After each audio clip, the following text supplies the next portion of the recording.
shida gani inamshinda aliyefanya pumzi, anayejua siri ya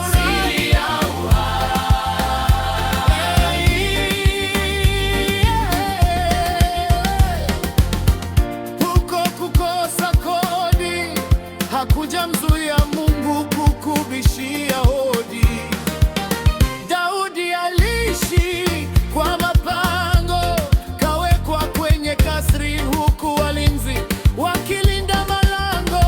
Wewe ni nani? No. Ni shida gani inamshinda aliyefanya pumzi, anayejua siri ya uhai.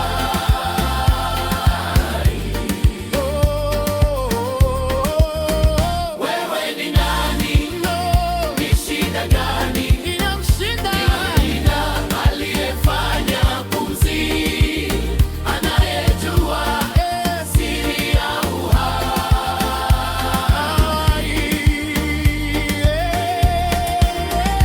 Akisema Mungu ni hakika